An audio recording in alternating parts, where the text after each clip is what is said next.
Hello all welcome to my channel. So இன்றைக்கி வந்து நான் மட்டும்தான் சோலோ சாட்டர்டேன்றனால 10:30 ஆகிடுச்சு பெட்லேருந்து எந்திரிச்சு வரும்போதே. எந்திரிச்சு வந்துட்டு காஃபி போட்டுட்டு உட்காந்து இன்றைக்கி என்ன வேலைலாம் இருக்குது அப்படின்னு சொல்லிட்டு யோசிச்சுட்டு இருந்தேன். அப்போ தான் ஞாபகம் வந்துச்சு, ஆஃபீஸில் நேற்று ஈவினிங்கே ஒரு டேட்டா அனுப்ப சொன்னாங்க, அதை மறந்துட்டேன் அப்படின்னு சொல்லிட்டு. ஸோ முடிச்ச உடனே அந்த டேட்டா பேப்பர் தூக்கி வச்சுக்கிட்டு எக்ஸல் ஷீட்டில் என்ட்ரு பண்ணுறதுக்காக சுற்றிக்கிட்டு இருந்தேன். எல்லாம் முடிச்சுட்டு ஃபோனை ரொம்ப நேரமாக நோண்டிகிட்டு இருந்தேன். அதுக்கப்புறமா சரி ஏதாவது சாப்பிடுவோம் அப்படின்னு சொல்லிட்டு பிரஞ்சாக இன்றைக்கி வந்து மேகி செஞ்சாச்சு. ரொம்ப கஷ்டமான ரெசிபி தான், பட் இருந்தாலும் என்ன பண்ணுறது, ஏதாவது சாப்பிடணும் அப்படின்றதுக்காக செஞ்சு எடுத்துக்கிட்டேன். எனக்கு வந்து கொஞ்சம் இந்த மாதிரி சூப்பியாக இருந்தால் தான் பிடிக்கும், ரொம்ப ட்ரையாக இருந்தால் எனக்கு வந்து பிடிக்காது.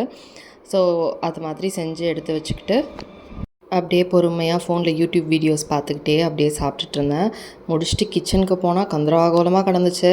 லீவ் நாள் அப்படின்னா முன்னாடி நாள் எனக்கு ரொம்ப ஜாலியாகிடும். ஸோ ஃப்ரைடே நைட்டு எதுவுமே க்ளீன் பண்ணல, அப்படியே எல்லாத்தையும் போட்டுட்டு போயிட்டேன்.